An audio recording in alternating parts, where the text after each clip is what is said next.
Hi everyone welcome back. P U C result ದಿಢೀರ್ ಬದಲಾವಣೆ ಏನು, ರಿಸಲ್ಟ್ ಹೇಗೆ ನೋಡೋದು, ಸಂಪೂರ್ಣ ಮಾಹಿತಿಯನ್ನು ತಿಳಿಸ್ಕೊಡ್ತೀನಿ.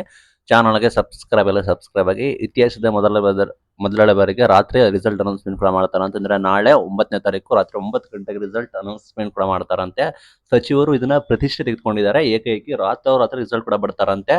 P U C very very important. But election ಇರೋ ಕಾರಣ ಸಚಿವರು ನೀತಿ ಸಂಹಿತೆ ಜಾರಿ ಇರುತ್ತೆ, ಹಾಗಾಗಿ ರಿಸಲ್ಟ್ ಅನೌನ್ಸ್ಮೆಂಟ್ ಕೂಡ ಆಡೋಕ್ಕಾಗೋದಿಲ್ಲ. ಹಾಗಾಗಿ ಚುನಾವಣೆ ಆಯೋಗದ ಅನುಮತಿ ಪಡೆದುಕೊಂಡು ಸಚಿವರು ತಾವೇ ಫಲಿತಾಂಶ ನಾವು ಪ್ರಕಟ ಮಾಡಬೇಕು ಅಂತೇಳಿ ಆಟ ಆಡ್ತಿದ್ದಾರೆ. ಅದರ ಅನುವಾಗಿ ನಿಮಗೆ ನಾಳೆ ಏಪ್ರಿಲ್ 9ನೇ ತಾರೀಕು ರಾತ್ರಿ 9 ಗಂಟೆಗೆ ನಿಮಗೆ ರಿಸಲ್ಟ್ ಅನೌನ್ಸ್ಮೆಂಟ್ ಕೂಡ ಆಗುವ ಸಾಧ್ಯತೆ ಕೂಡ ಇದೆ. PUC ವಿದ್ಯಾರ್ಥಿಗಳಿಗೆ ಬಿಗ್ ಅಪ್ಡೇಟ್.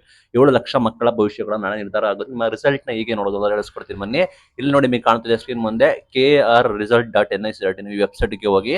ಅಲ್ಲಿ ಒಂದು ನಿಮಗೆ ಟ್ಯಾಬ್ ಕಾಣುತ್ತೆ, ಸೆಕೆಂಡ್ PUC ಫಲಿತಾಂಶ 2026 ಅಂತ ಒಂದು ಹೊಸ ಟ್ಯಾಬ್ ಇರುತ್ತೆ. ಅದನ್ನ ಕ್ಲಿಕ್ ಮಾಡಿ ನಿಮ್ಮ ರಿಜಿಸ್ಟ್ರೇಷನ್ ನಂಬರ್ ಮತ್ತು ನಿಮ್ದು ನಿಮ್ದು ಯಾವ ಬ್ರಾಂಚ್ ಅಂತ ಸೆಲೆಕ್ಟ್ ಮಾಡಿ ನಂತರ ನಿಮಗೆ ರಿಸಲ್ಟ್ ಬರುತ್ತೆ. ನಂತರ ಡೌನ್ಲೋಡ್ ಕೂಡ ಮಾಡ್ಕೊಳ್ಳಿ. ಇದು ವೆರಿ ವೆರಿ ಇಂಪಾರ್ಟೆಂಟ್. KRResult.nic.in ಬೇಕಾದ್ರೆ ನಾನು ಲಿಂಕ್ ಡಿಸ್ಕ್ರಿಪ್ಷನ್ ಕೊಟ್ಟಿರ್ತೀನಿ. ದಯವಿಟ್ಟು ಒಂದು ವಿಡಿಯೋಗೆ ಲೈಕ್ನ ಕೊಡಿ. ನಾಳೆ 9ನೇ ತಾರೀಕು ರಾತ್ರಿ 9 ಗಂಟೆ ನಂತರ ನಮಗೆ PUC ಫಲಿತಾಂಶ ಅನೌನ್ಸ್ಮೆಂಟ್ ಆಗುವ ಸಾಧ್ಯತೆ ಕೂಡ ಇದೆ.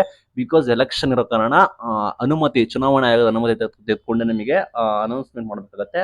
ಅದರ ಮುಂಚೆನೇ ನಿಮಗೆ ಯಾವುದೇ ಕಾರಣಕ್ಕೂ ಅನೌನ್ಸ್ಮೆಂಟ್ ನ ಮಾಡೋಕೆ ಆಗೋದಿಲ್ಲ. Thank you.